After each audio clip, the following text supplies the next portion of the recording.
We are in a lockdown, which means all shops are open. No retro game hunts, no charity shop hunts, no thrift hunts, no car boots, no nothing. So we're going to be firmly placed here in the Lady Lounge for the next couple of weeks at least. I showed you in the last episode Jess predominantly setting up with me observing the Teenage Mutant Ninja Turtle cab roller footage. It's pretty dark in here, but it begins. It begins! So weak. Why do you hold it so dainty with like your fingertips? That's not well packaged. Molly's giving it a good sniff. And we had a lot of fun, but when I did that episode, I knew I wanted to do a follow-up episode showing you guys the build quality, some extended gameplay, and talking about what I do and don't like about the cab. Let's head over there. So let's take a look at the cab, the build, and the general aesthetics. I have turned the music down. I'm going to show you guys more gameplay. We're going to take a look at this in detail, okay?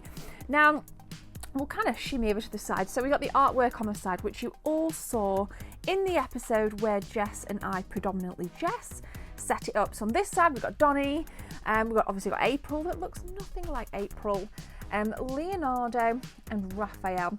And with this particular purchase, you do get the riser with it, which is a little bit lackluster in some ways. I mean, it does its job. Let me just kind of zoom out. It does its job in creating a fantastic arcade experience, because it obviously just gives you that extra height, and I couldn't imagine playing this cab without the riser. But what gets me is this little gripe. See this, guys? There's a huge kind of gap there, which is obviously going to be filled with dust. So whilst it's not in use, I might actually just lay some microfiber cloths there just to prevent that, because I really do want to look after this. So that's my only kind of gripe about the riser. So yeah, the artwork on that side you've seen. I'll come around here. Now do excuse me, because I've got some stuff here that I need to move. So we've got Mikey, we've got Donnie, and we've got Leo again, and then the same artwork for good old April. The chair was sold separately. I have seen the Mortal Kombat 2 Arcade1up cab. It's actually 1, 2 and 3 in Costco, and it includes the chair for $249. So if you're a Costco member, that might be something you want to kind of bear in mind. So let's go ahead. I'm gonna sit on the stool here.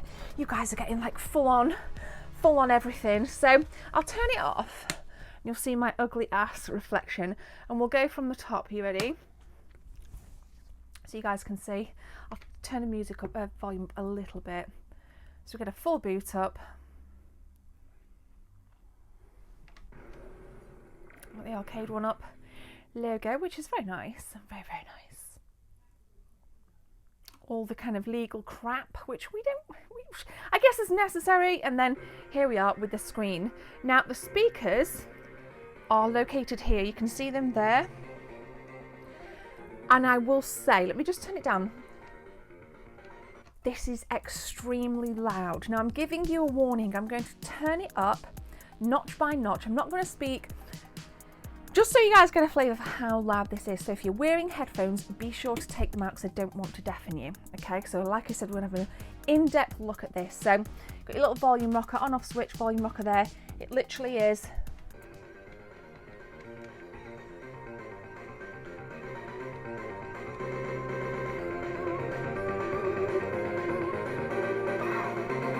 So I'll talk just to add a bit of context of what my voice sounds like as the volume. I mean, it's loud. It's really loud. I typically just play it on like 1, as you guys can see. So yeah, it's like super cool, super nice. And obviously we have the turtles, and then the Turtles in Time. Now you'd think, I'll kind of try and hold this down here. You can't change the game with Michelangelo, Donatello or Raphael. It has to be good old Leonardo, as you guys can see. And then luckily as well, I mean, there's this little thing here, look. Press jump and attack at the same time for a special attack. Pick up pizza for more energy, blah, blah, blah, blah. Hold player 1 for 5 seconds to return to the menu. So obviously like that's Leo. I tend to be like, my favourites are Michelangelo and Donatello. That's what I just love. So I'm a roll again for you guys. I'm gonna start right here. So it's, I believe it's just attack, or is it jump? Or yeah, there you go. Can I move this off to the side? I'll turn up the volume just a little bit.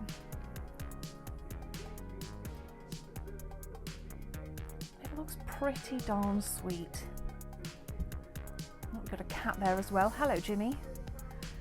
Absolutely fantastic. Now, for ease, we'll just kind of let it run for a little bit, so I can kind of talk through. But this is actually incredibly responsive. I did briefly mention it in the last episode. I didn't actually expect it to be as responsive, but I'm pleasantly surprised. The build quality of this is very well put together. Molly enjoys the build quality as well, as she's kind of talking to you guys right now. And the kind of just general mechanics of playing is really, really good. We're going to be filling this, by the way, just so you guys know. Follow me on social media because we'll do some high scores. Hello, Cats and Molly.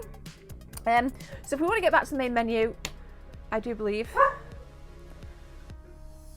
There we go. So straight back, so we'll kind of knock into Turtles in Time. And we'll let this bad boy load up. That's right, guys. Read it and weep.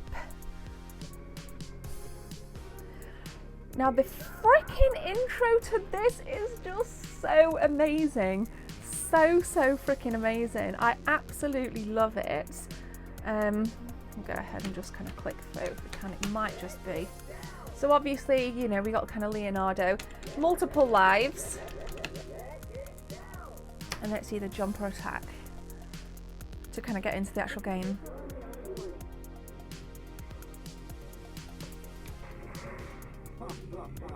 So oh, look at it!